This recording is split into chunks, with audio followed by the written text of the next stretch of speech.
Hey,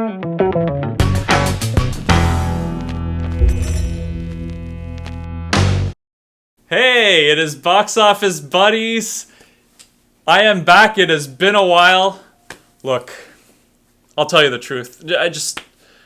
As someone who loves movies so much, I've been so disappointed with what's going on in movies. I don't even care to review movies anymore. It's been such a rough couple years.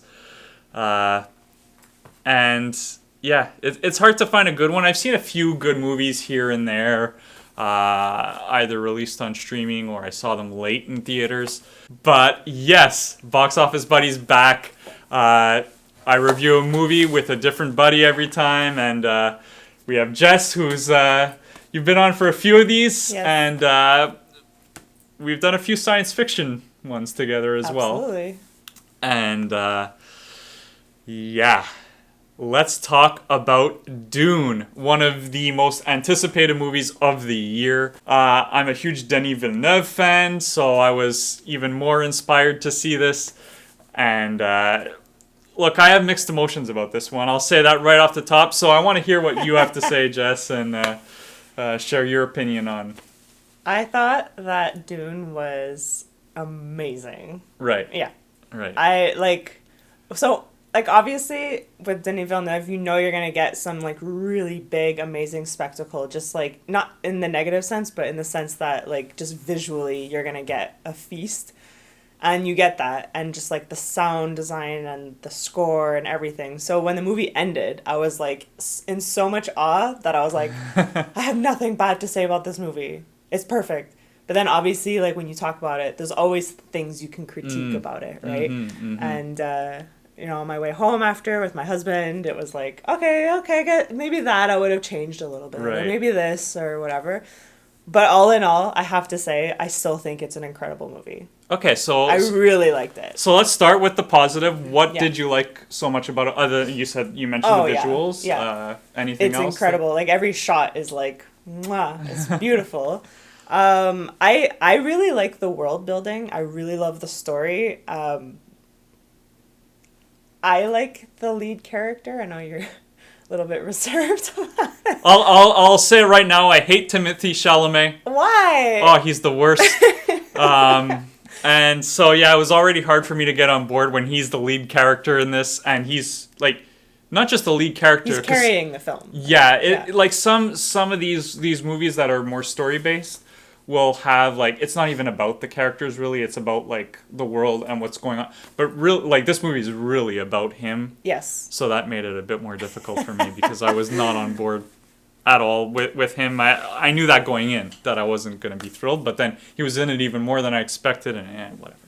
So yeah, but you liked I thought he was great. Him. I seriously, like, he carried the movie. Like, it was meant to be all about him, and I thought he did a fantastic job with it. Like, yes, his character is broody, but it's supposed to be. Like, I found he struck that balance of, like, appropriate brooding because of the really horrific things that are coming kind of thing versus just teenage angst and annoying. Honestly, I will say I got a lot of Hayden Christensen, Anakin Skywalker vibes in this movie. No, I did. How? Like, how? Timothee Chalamet's amazing actor. Like, he's a really good actor. And I thought he did a fantastic job in this movie. Okay, so you liked him. I thought he did really good. And like I said, like for me, the world building, I think the world building goes hand in hand with the visuals because that's one of the things Villeneuve, I think, spent a lot of time was like, he just like took his time showing you the world and not just like, overhead shots of like the actual world, but just things like seeing like the characters come in with their garb and like who are these people and what are they here for and like the politics of everything, and like I felt really immersed in that world. Okay. I really thought it was like really well done. I don't know. I just don't think there's Yeah, I mean, for sure you mentioned the visuals, of course. Yeah. Those are impressive. And you look at his last two things before this, Blade Runner 2049 and Arrival. Yeah. Also, like, visual masterpieces, very well done films. Yeah. Also very sci-fi. And I find it interesting because I like Villeneuve so much, not because of those. Arrival, yes, more so. I know. But I'm like, Later on. Prisoners is my favorite movie of his. Fantastic. And that's not about the visuals. He's really into the character development, into moral conundrums, like actual, like real issues. Yeah. You know, and what would you do? This sort of stuff, and like I really felt the emotion of the characters, and I put myself in the places of different people. It's fantastic movie.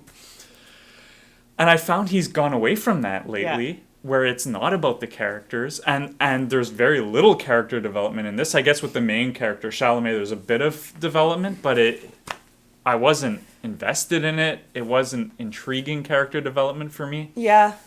I was actually gonna say that, like, because I remember we talked a little bit last night where you're like, I'm not sure I was super into the characters, and I was gonna say actually, like, especially his last few films haven't been super character focused. They're much more just the story driven. Right. Let me say that again. They're much more story driven, and you're much more invested in where the story's going and where the plot and even the character arcs, in a sense. Actually, no, scratch that. Not character arcs. Just like how the story affects your lead character, right. essentially. But definitely not a character-based film where, like in Prisoners, where you're watching like someone kind of descending into chaos and madness, trying to fight the law and fight injustice at the same time. It's like much more heartfelt, and this is less heart and more like right. story mind thrilling kind of. Which is what made me such a fan of him in the first place. Okay. Like, I don't know, this is much more obscure, but Incendie is also a very interesting film, and that's kind of how he got his start into the more like the that and Les Invasions Barbares. But yeah. No, I think he's great at crafting a story. Yes. And then especially his last two, if you count this one and Blade Runner, they're not even original ideas. No. And I hope he goes back to that at some point, because I think he's great at it. He's good at this too, though. I'm not gonna. That's what I was gonna say. I think it's a matter of what taste you like. Like, I don't think we could objectively say it was bad. It's just a different way of storytelling, and you prefer one over the other. I tend to prefer having character and heart as well, but I find he's so good at this other stuff that I'm able to kind of like let it go, because he does craft such a well done story that it's like I found it was able to carry that through. That's the other side of it too, right? Is like you either like Dune or you don't. It's a sci-fi, but it's also really deeply mystical and like political and all these things, and it's like it's weird. It's a weird world. As someone who knows nothing about the books or anything, this was like a complete integration for me, I guess. And I actually I'll watch an original before watching a remake, so I can compare. I actually wanted to go into this without watching the original. I wanted to have the story told to me by Villeneuve. That's how much props I give this guy. He's fantastic. But like I said, I did have an issue with lack of character development. I can name one actor who I thought was charismatic on screen, who I really enjoyed watching, Jason Momoa. Mimosa! Yes, Jason Mimosa. I think he has really good screen energy. He's great. In almost everything he does, even the movies of his that I don't like so much, I still think he's really interesting to watch, and he brings a movie to the next level. I saw something recently, if you want to check it out, on Netflix, Sweet Girl.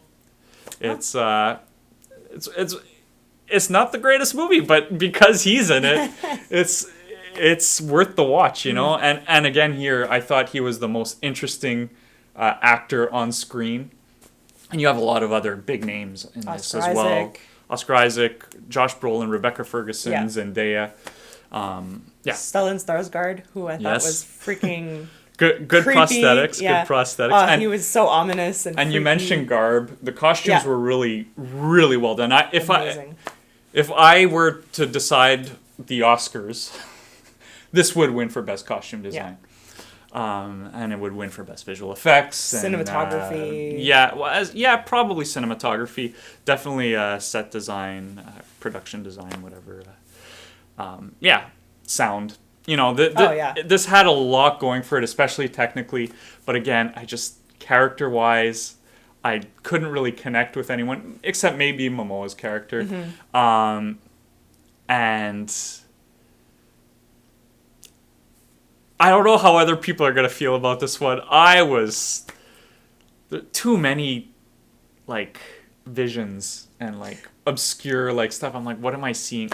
I hate that in all movies, not just this one. Whenever you have these, this person, and it's flashing to dreams, or I'm like, oh, I don't care. Just tell me the story, That's the story, though. That's what's tough. But in the end of the day, that's do you like Dune or not? And that's very much part of that. It's in the book, and it's in the 84 David Lynch film as well. It's dreams, and I've seen it. There's this girl or whatever. But if you're reading a book, you're not going to get the 5 seconds of this image and then 5 seconds of this. Yeah. And it's I don't like that stuff. I don't like all the weird cuts and you just see random images. I don't like that stuff. I get that. But I think it was trying to show how disorienting it was for the lead character. Well, he succeeded with me. Yeah, exactly, though. I think that's what it's meant to be, because he's experiencing something that he doesn't really fully grasp, I suppose. And even one of the characters kind of mentions it, where he's very specifically points that out. He's not ready. He's not ready, but he's not, I don't know. Well, because you have these mystical gifts that he and certain other people have in the film, and they mention that he's not developed in that. Exactly. But even stuff like that, like using the voice or whatever, and it's why didn't they use it other times in the movie, and then certain times they did, and I'm just I don't get that stuff. It's actually one thing I like too. There's a duel at the end, and you often have these these face-offs at the end. And there's a big build-up, and if it were a Marvel movie, it would have lasted 10 minutes. I like that this duel only lasted 1 minute. It was very interesting to me that they did that, and they didn't make it into more than it had to be, and it felt more realistic also than a lot of these movie fights that you get. So yeah, I appreciated that. There's a lot, especially technically, that's well done, and even with the storytelling that I liked, I just had a bit of a hard time getting on board with certain things. I get that, honestly. This is not a movie where I would be like, what? How can you not like it? Because I love it, but I appreciate how different and weird it is, right? And it's not a typical film. No. So Dune was always pretty niche, I would say. Yeah. And it's being advertised as this huge, big blockbuster film, and so I was always afraid when that, already when I knew it was coming out, I was like, how are they going to make their money back? Because Dune has never been this, Star Wars franchise that's beloved by everyone. It's even in the sci-fi community, it's pretty niche. So. I don't love Star Wars, I'll tell you that much. Oh, I know you. Well, not anymore. Oh my gosh. I can't say this is a bad movie. I would even say it's good. I just didn't love it. Mm-hmm. Another little thing I would take issue with, I feel, maybe I'm wrong, but I feel like they went for that PG-13 rating and avoided the R rating. Yeah. And so some of it, you see a few images that are pretty disturbing. Yeah.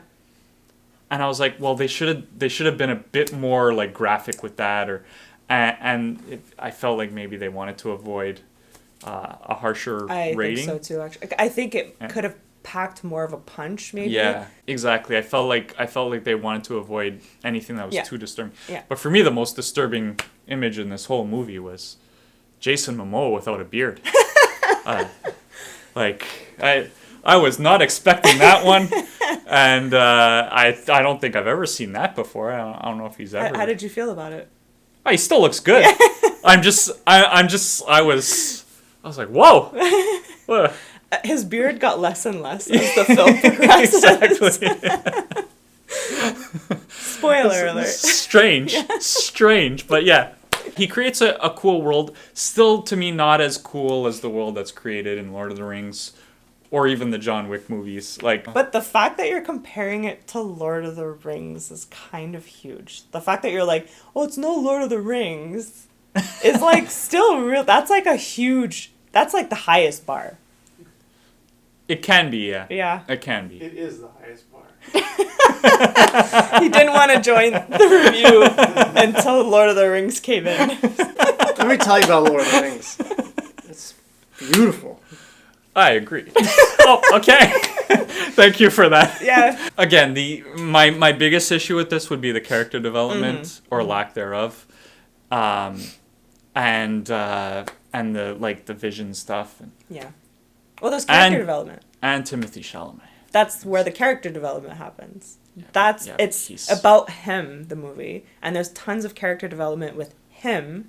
But since you don't like him, you're looking at the periphery and you're like, I'm not seeing anything. But it's about him. I like him. But, like- It's really well done. But anyway, that's it. Okay. You think it's fantastic? Yes, I do. I think it's a good movie. Not necessarily my style in a lot of ways, and not lacking a few elements. But yeah, I can't say that Villeneuve has made a bad movie with this one. That's for sure. And not only would I say it's worth watching, but worth watching on a big screen, big sound. Absolutely. And it was designed with IMAX, so there are specific shots that are tailored for Absolutely. IMAX. So if you can even see it in that format, I Yeah. would recommend it. You can see it in 3D. I heard it's not good I in would not 3D. want to. Don't waste your money on 3D. Waste your money on IMAX. Well, no, I wouldn't say it's a waste. No, I'm just kidding. I would actually Yeah. recommend it because you can't. Absolutely. You can find it illegally. You can or legally HBO Max and all this stuff. The But experience in IMAX, Yeah. that was incredible. yeah, you want The to see scope this. of it. The scale of everything is like Yeah, it's Amazing. it's a movie worth watching on the big screen, Yeah. and I think it was good enough that I'm interested in whatever the sequel will be. Yeah, one of the best movies of the year, and I would recommend it. I would also say probably the best cinematic experience of the year. So the year's not I'll over, agree. but yeah, Yeah. I would say it is, and thank you for watching. Thanks for reviewing this. no problem. I want to hear from you guys in the comments, especially the people who have read the book, because I didn't. I want to know how you felt about this in terms of someone who knows the story well, who enjoyed the book. What are your thoughts on this? And leave us some likes. Give us some shares and all that good stuff. Subscribe to the channel if you haven't. That way you can see all of these reviews. There haven't been many lately, but next time there is one, you'll be able to make sure you see it. And thanks for watching. Take care. Bye.